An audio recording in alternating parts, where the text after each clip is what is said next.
their lives. In your son's name we pray. Amen. All right. Let's open up to Genesis 48 is where we're going to begin our study today.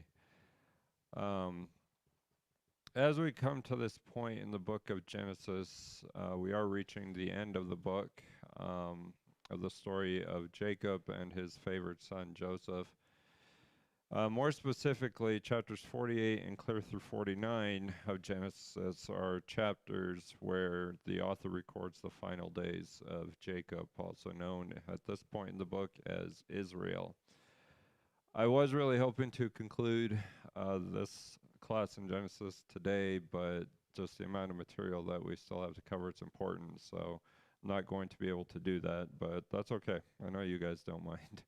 But what we are going to be looking at today is the death of Jacob. Again, that encompasses chapters 48 and 49. And we're going to take just one of those whirlwind tours through these two chapters and look at what happened, what Jacob did in preparation for his death, and what he was doing as he was preparing to die. Chapter 48, what we see is that Jacob basically adopted or claimed the sons of Joseph. And in chapter 49, what we'll see is that Jacob died blessing his sons. Now, what we'll learn, we always need to try to find some application. And I think at least one application of these two chapters that we'll see is that when we are about to leave this life, we should make efforts to take care of things that need taken care of before we cross from this life into eternity. So we're just going to read the text as we go. We just don't have time to read two whole chapters before we begin our study. But here in Genesis 48, the stage is set in verses 1 and 2 about how Joseph found out about his father being sick, and he takes with him his two sons to visit Jacob. Now, in these verses, the author is setting the scene for what will be recorded in verses 3 through 22 of this chapter. So, the scene recorded here in verses 1 and 2 is that Joseph becomes aware that his father Jacob is sick and proceeds to visit him along with his two sons. Again, we're going to be moving fast. Questions or comments on verses 1 and 2?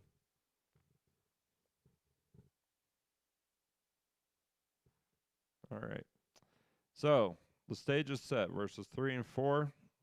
It goes on and says, Then Jacob said to Joseph, God Almighty appeared to me at Luz in the land of Canaan and blessed me. And he said to me, Behold, I will make you fruitful and numerous, and I will make you a company of peoples, and will give this land to your descendants after you for an everlasting possession. Now, what is Jacob communicating to Joseph in those two verses?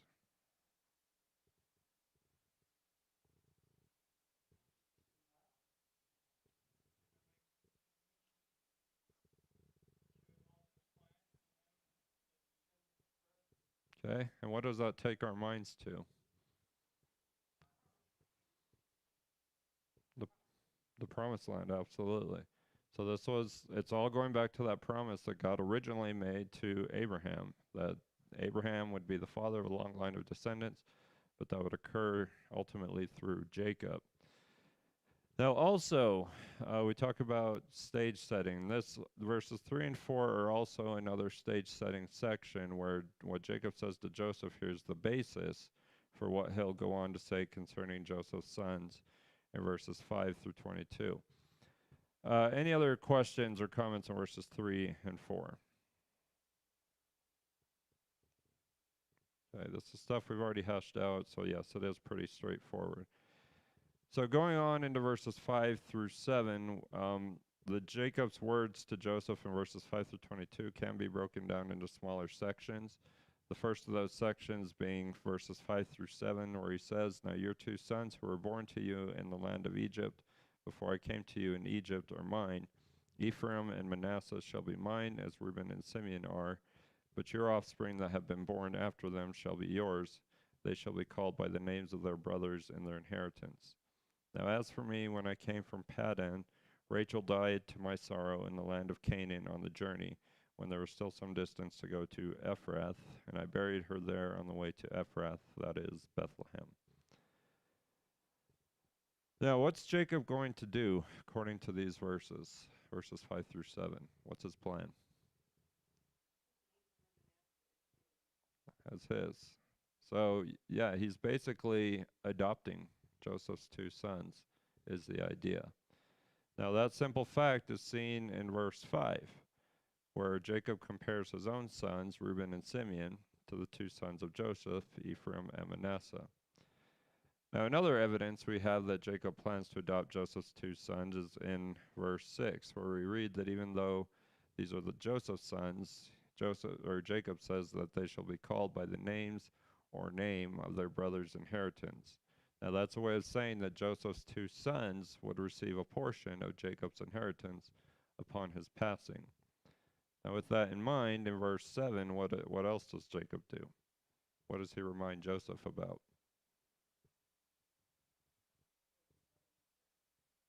Okay, where his mother was buried, that would be Rachel. So yes, it's a reminder of what happened to Rachel. Now, why would Joseph or Jacob remind Joseph of the death of Rachel? What are some possibilities?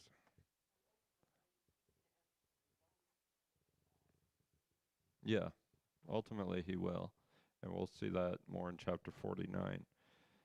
Any other ideas? Again, we're just speculating here, but it's an important question to ask. Okay.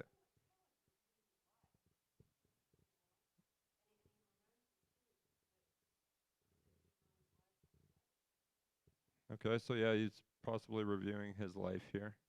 Absolutely. Now, in addition to that, another possibility is just this might be a way of softening Joseph's heart toward the idea of Jacob adopting his sons.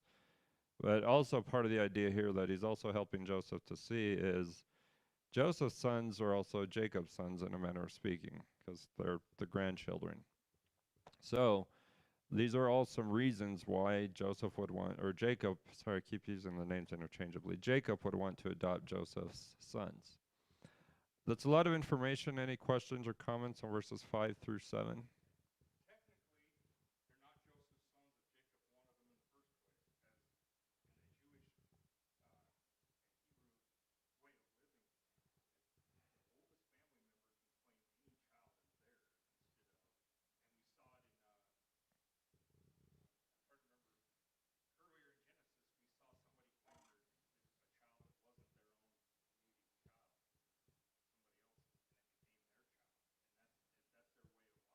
Right. Okay, so yes, it would also be part of the culture, so this wouldn't be a foreign concept to Joseph. Anything else? Okay. So with all that being true, in verses 8 through 22, the largest section that we're going to be looking at is a blessing that Jacob would give to Joseph's two sons as well as Jacob. That begins in verses 8 through 11. It says, "When Israel saw Joseph's sons, he said, 'Who are these?' Joseph said to his father, 'They are my sons, whom God has given me here.' So he said, 'Bring them to me, please, that I may bless them.' Now the eyes of Israel were so dim from age that he could not see. Then Joseph brought them close to him, and he kissed them and embraced them. Israel said to Joseph, 'I never expected to see your face, and behold, God has let me see your children as well.'" Now what's the question Jacob asked there, or Israel there in verse 8? That first question. Who are these people? Now, why would he ask that when he's already named them earlier? Jeremiah? Okay, that could be a possibility. This might be going back to a trick, but what are some other possibilities? What do we learn about Jacob in these verses? He's blind, or at least approaching blindness. So another possibility is that he can't really identify these two individuals that have come with Joseph. Now, again, that's a possibility. What Jeremiah said is also a possibility. But from the context, we know that Jacob has very poor eyesight at this time. So for all he knows, this could be just some other individuals that have come with Joseph. But Joseph says, these are my sons, the ones that Jacob is planning to adopt. So in verse 11, Jacob offers a word of praise that's communicated to Joseph, but indirectly toward God. He says, I never expected to see your face, and behold, God has let me see your children. So what's he saying there? What's he happy about? He got to see his grandchildren, not just his son Joseph, but also his grandchildren. Questions or comments on that? All right. So at this point, going on into the other subsection, which is verses 12 through 16, the author records how Jacob went about blessing both Joseph and his two sons. The text says there, Then Joseph took them from his knees and bowed with his face to the ground. Joseph took them both, Ephraim with his right hand toward Israel's left, and Manasseh with his left hand toward Israel's right, and brought them close to him. But Israel stretched out his right hand and laid it on the head of Ephraim, who was the younger, and his left hand on Manasseh's head, crossing his hands, although Manasseh was the firstborn. He blessed Joseph and said, The God before whom my fathers Abraham and Isaac walked, the God who has been my shepherd all my life to this day, the angel who has redeemed me from all evil, bless the lads, and may my name live on in them, and the names of my fathers Abraham and Isaac, and may they grow into a multitude in the midst of the earth. Now, so again, there's a blessing being offered here. Now, the emphasis in these verses seems to be not only on the blessings, but also on the approach to the blessing. Now, what are some observations we can make from these verses as far as Jacob's hands are concerned? What's he doing with his hands? He's crossing them. Now, so he's putting his right hand on the younger of the two, and his left hand on the older of the two. Can anyone remind me what the significance of the right hand is in the Bible?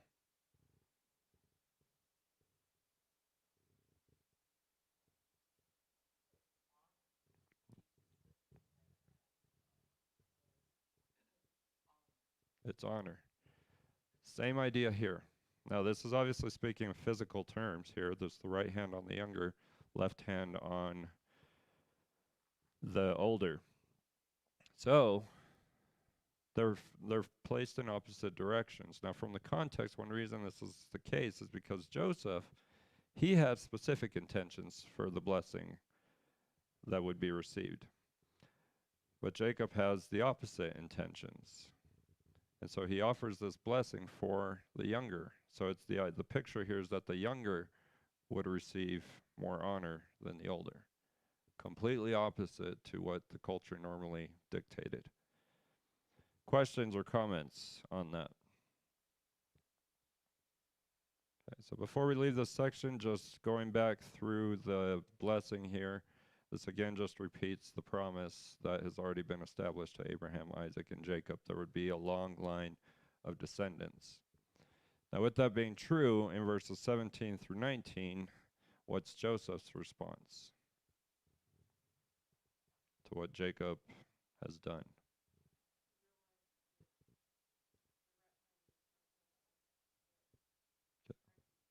He corrected his dad. So yes, Joseph is not happy about this. He says, my older that's supposed to receive the blessing. Now, what else does Joseph do? How did he correct his dad, in other words? He picked his hand up and moved it, and that's how he did it. He switched the hands. But even though this is the case, Jacob still chooses to give his blessing to the younger. Why? What does he say in verse 19? The younger will be greater than the older. Questions or comments on that?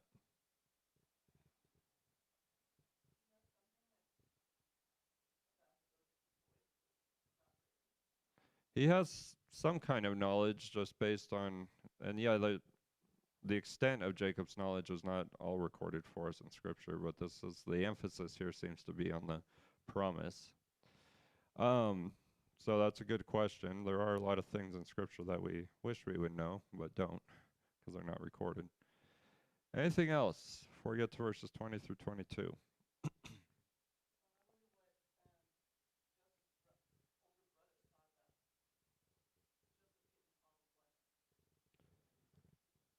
Initially, they were jealous because of the favored son, but their attitudes changed. But there's going to be more blessings given to the rest of the brothers here in chapter 49 when we get there. Anything else? Okay.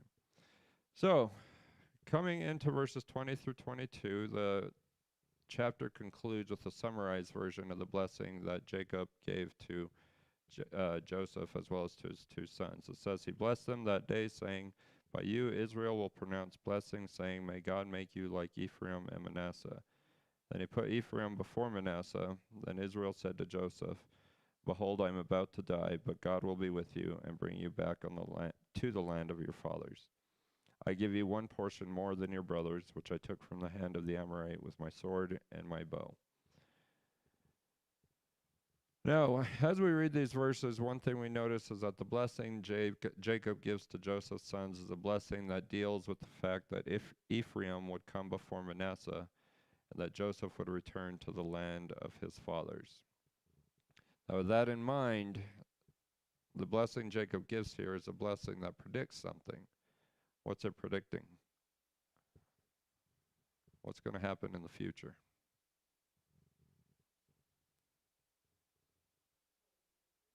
Okay, God will be with him, but what else is going to happen? Take him back to the land of his fathers. What's that looking forward to?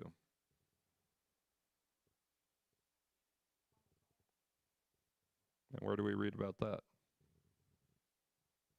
What book? Exactly. Exodus, where the process begins, and it's under leadership of Moses and ultimately Joshua. So what Jacob says here is pointing forward to that fact. It would happen sometime following the death of Jacob, and yes, God would be with him in that event, but obviously it would occur through the leadership of Moses and from the descendants of Jacob. Now also, verse 22 emphasizes the fact that once again emphasizes the fact that keep getting my names turned around. Joseph was Jacob's favored son. What in the text points to that? What's Joseph going to receive? An extra portion of the inheritance. Now that's a way of saying that Joseph would receive more than his brothers after the death of Jacob. Questions or comments on any of that?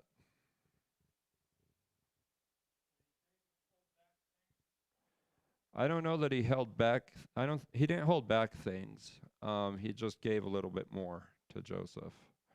Now, you could construe that as holding back, because he gave more to Joseph, but all his brothers would receive something. All Jacob's sons.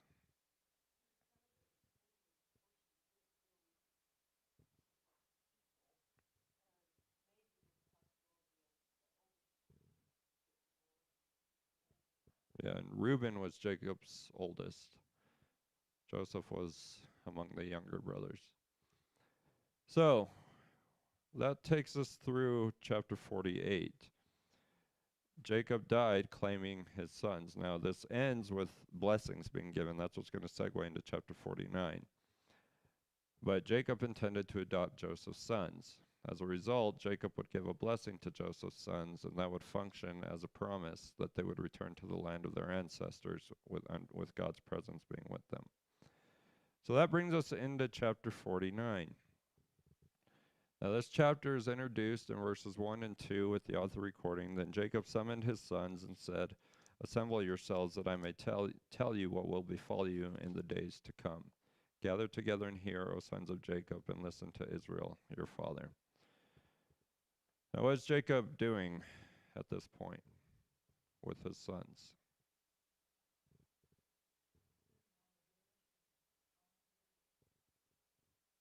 Yeah, he's bringing them all together to tell them, here's what's going to happen in your life.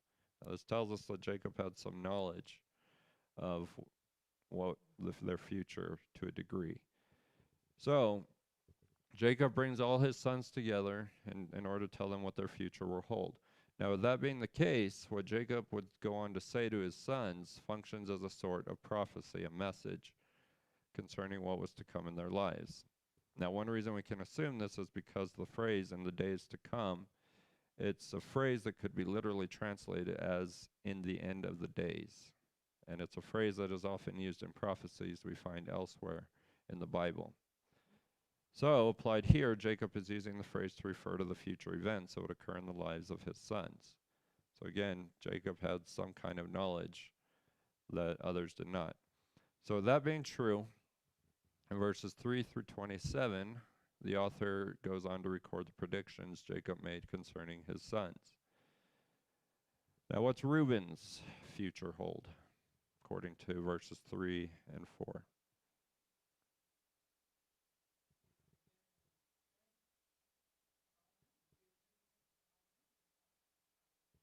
Okay, that's verse 3. What does verse 4 tell us?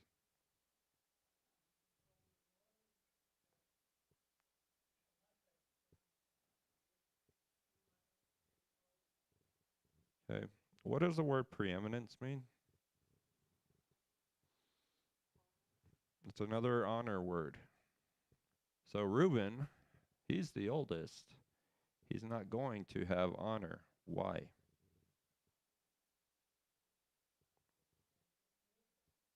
What did he do?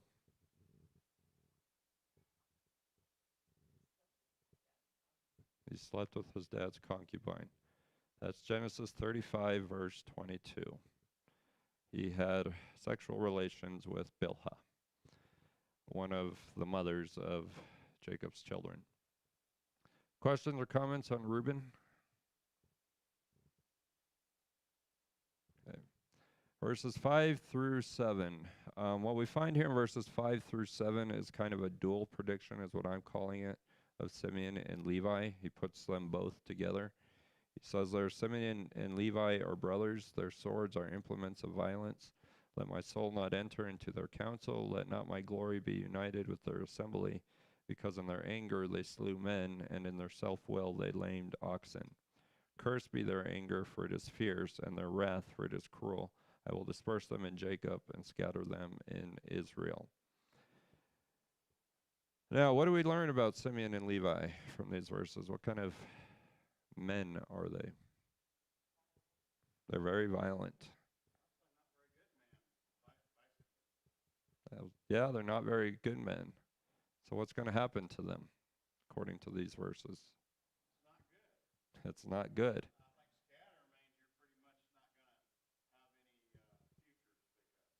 Yeah, at least not any significant future. They're going to be divided, and that's because of things they've done. It says their swords are implements of violence. They slew men, verse 6. They lamed oxen. And so cursed be their anger. And yes, I will disperse them in Jacob, just a way of saying they'll be scattered. Questions or comments?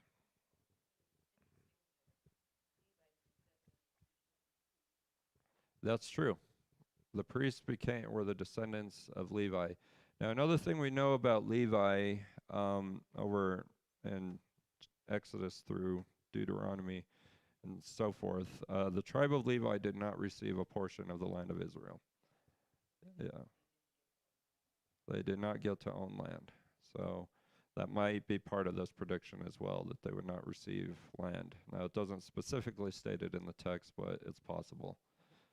Anything else on Levi and Simeon? All right. Next, verses 8 through 12, Judah. It says, Judah, your brothers shall praise you. Your hand shall be on the neck of your enemies. Your father's son shall bow down to you. Judah is a lion's whelp. From the prey, my son, you have gone up. He couches, he lies down as a lion, and as a lion who dares rouse him up. The scepter shall not depart from Judah, nor the ruler's staff from between his feet, until Shiloh comes. And unto him shall be the obedience of the peoples. He ties his foal to the vine, and his donkey's colt to the choice vine. He washes his garments in wine, and his robes in the blood of grapes. His eyes are dull from wine, and his teeth white from milk. What's going to happen to Judah?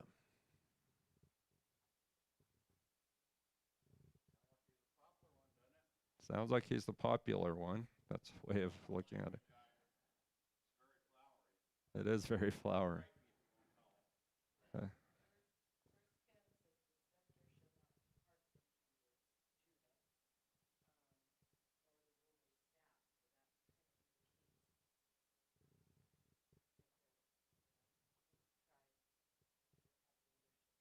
His tribe would have leadership.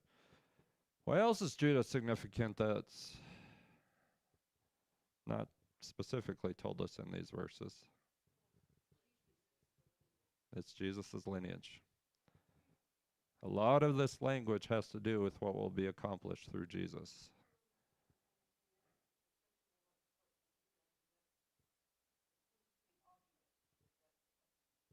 Yeah, an application to us. Now, they didn't have that advantage of knowing that. But yes, it's the idea that Judah would exercise rulership forever. And that would ultimately be accomplished through Jesus coming from the line of Judah.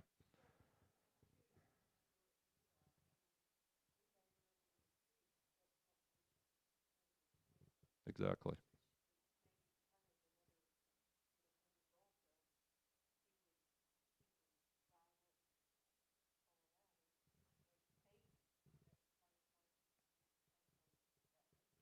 That's possible. Because Levi had a very violent character along with Simeon. So, yeah, so that's all important to remember because Judah is very significant because it's from that line, as we've said, that Jesus would come. And go ahead, Andrew.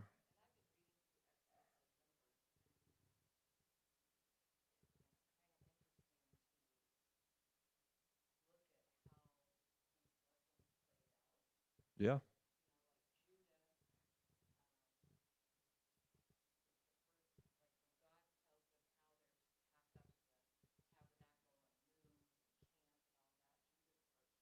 right. Yeah, there's still that place of honor that Judah would occupy. Anything else on Judah? All right. Next, we have Zebulun. Just one simple verse. What's going to happen to Zebulun?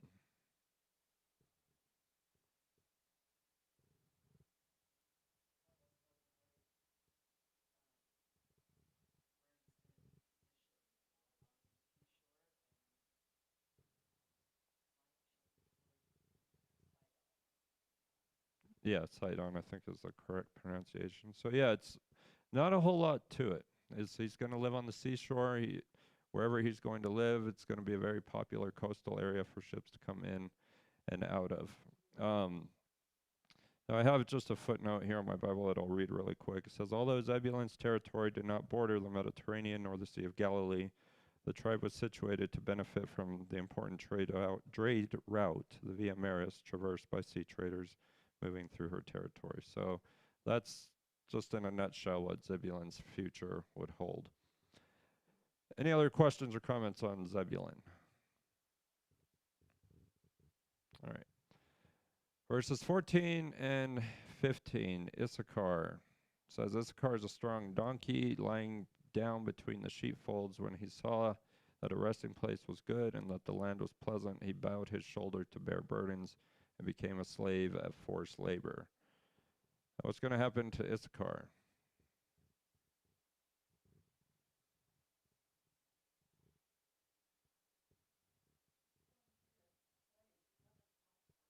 He's going to be a slave, and that's because he's strong. So people would put him to work. But yes, ultimately he would end up in a position of slave. Questions or comments on Issachar? Okay.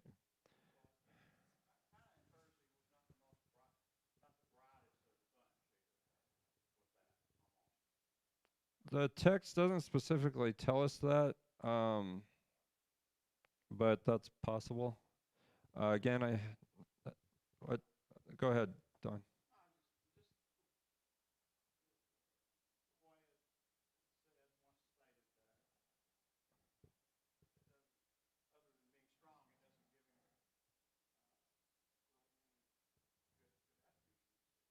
Yeah, all that's spoken to there is his strength.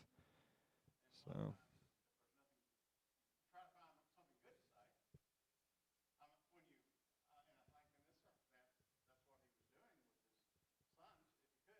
right. Yeah, and with some of these, we don't find positive things. And that's why these blessings aren't necessarily what we think of as blessings, but just predictions of their future, what would come.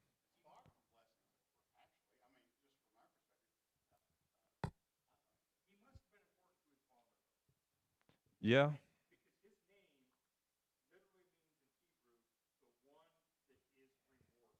Yeah, and I have here in a footnote, man of wages, which is the same idea. So,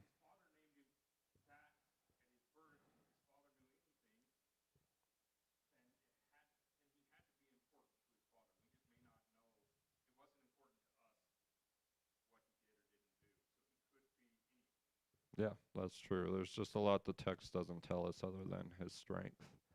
So, there might be shepherding language, that just keeping an eye on flocks. So, I couldn't tell you for certain.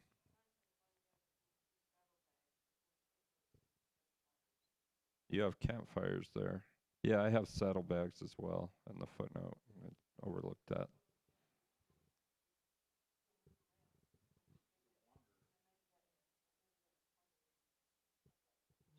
Yeah, that language lends toward that.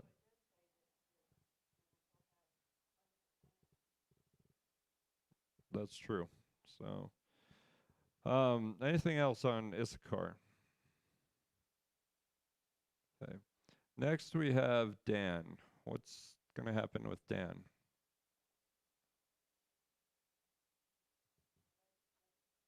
Provides justice. He's going to function as a judge. Now, there in verse 18, what does Jacob say in response to Dan's future?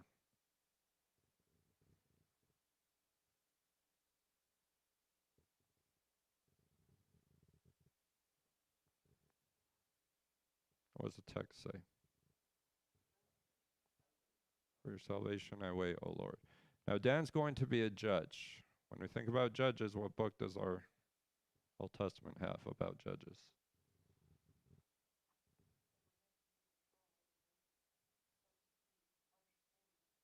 What was the purpose of the judges when we read that book? To bring the people back, to save them. So that might be part of this language of verse 18. For your salvation I wait, O Lord, because that's what the judges would do. Is bring them back and get them out of the trouble they got themselves into. So that seems to be what Dan's prediction is pointing toward. And Dan's name means judge as well, just his very name. Anything else on Dan? Jeremiah, go ahead.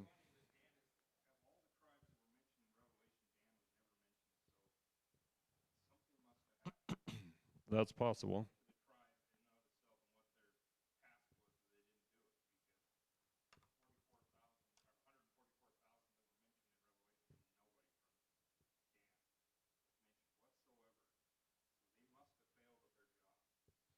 Yeah, there were failures along the way, so that's a good or a good point to keep in mind. Anything else on Dan?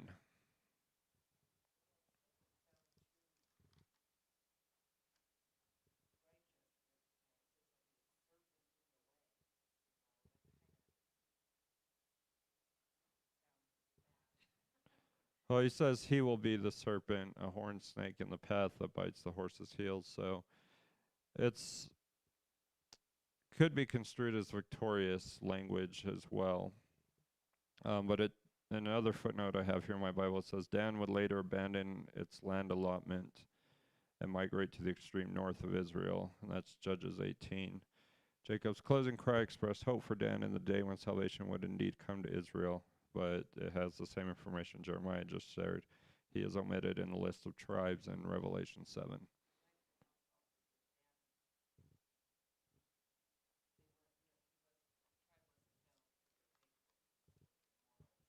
Right. So, yeah. Anything else on Dan? Okay. Going on into Gad, very simple prediction. Raiders shall raid him, but he will raid at their heels. Just a way of Gad would be overcome by these raiders. He would fight back against them. Not a whole lot of information is presented there. Then we have Asher in verse 20. His food shall be rich, and he will yield royal dainties. That's the language the text uses. It's positive. He will enjoy a mostly good life, pictured in terms of the food a king might enjoy. Then verse 21, Naphtali has the sense that Naphtali will be like a doe who is free, and the idea of Naphtali giving beautiful words, it continues that doe imagery, and that's because the phrase beautiful words comes from a Hebrew expression that refers to a deer giving birth to beautiful young deer. So it's still that idea that Naphtali would enjoy a good life. Next, we have Joseph, verses 22 through 26. It says there, Joseph is a fruitful bow by a spring. Its branches run over a wall. The archers bitterly attacked him and shot at him and harassed him, but his bow remained firm and his arms were agile from the hands of the mighty one of Jacob. From there is the shepherd, the stone of Israel. From the God of your father who helps you, and by the Almighty who blesses you with blessings of heaven above, blessings of the deep that lies beneath, blessings of the breast and of the womb. The blessings of your father have surpassed the blessings of my ancestors up to the utmost bound of the everlasting hills. May they be on the head of Joseph and on the crown of the head of the one distinguished among his brothers. Now, what's all that saying about Joseph?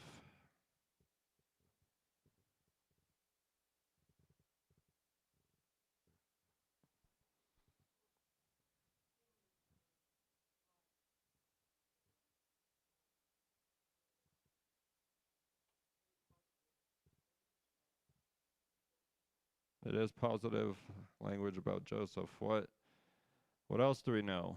What else does this about Joseph as far as the language of this text is concerned?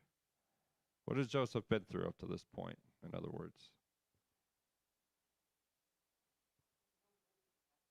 His own brothers attacked him.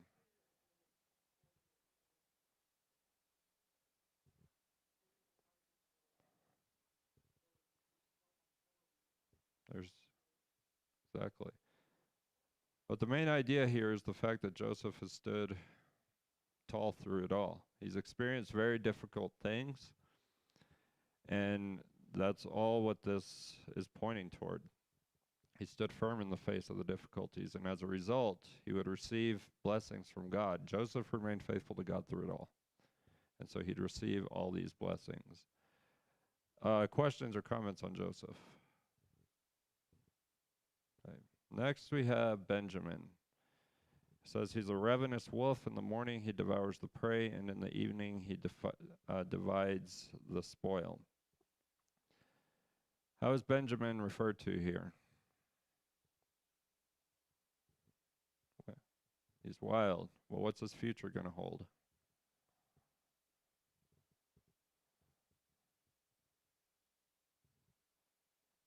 And his relationship to his enemies.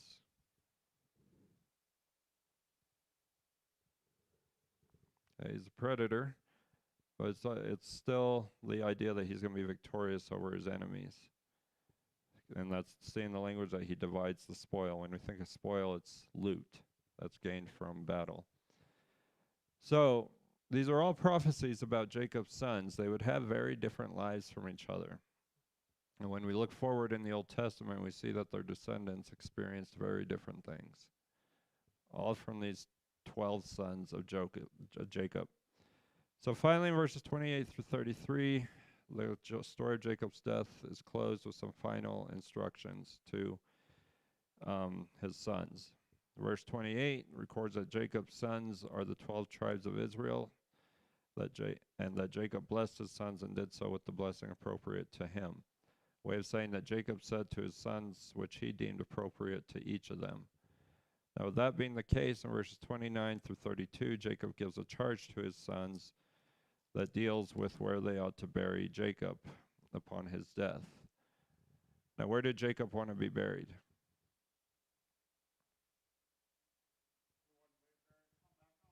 He wanted to be buried at home. And at home being the same place where Abraham, Sarah, Isaac, Rebekah, and Leah were all buried. So what happens in verse 33? How does the story close?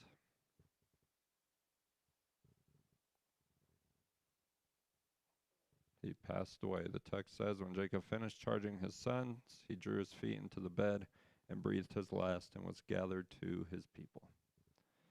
Can anyone remind me what that phrase, he was gathered to his people, is about?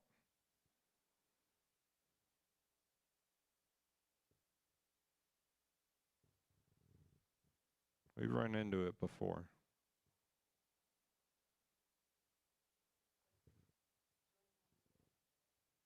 Yeah, joining them in. Yeah, it's very positive language. So he died a peaceful death. He's said all these things, and we might say he peacefully passed away. Now, the language used here is similar language to that used of Abraham at his death in Genesis 25, verse 8, where it says, Abraham breathed his last and died in a ripe old age, an old man and satisfied with life, and he was gathered to his people. Same idea. So Jacob died blessing his sons. That's the last thing he did before he died. Now, again, the application of all these things we've quickly looked at is that we should make sure things are taken care of before we die. Because that's what Jacob did in this life, is he's taking care of those things that he needs to do before he dies. I know we've covered a lot of territory today. Any questions or comments on anything?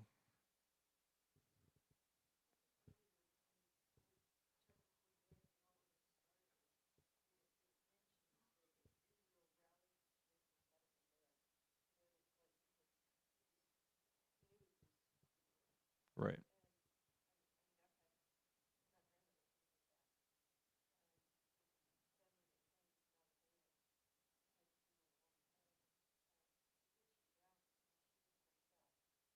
Yeah. And that does happen. People rally for a little bit and then they pass away. So, good, a good illustration of what's going on here with Jacob. Anything else? All right. Dean, would you close us today?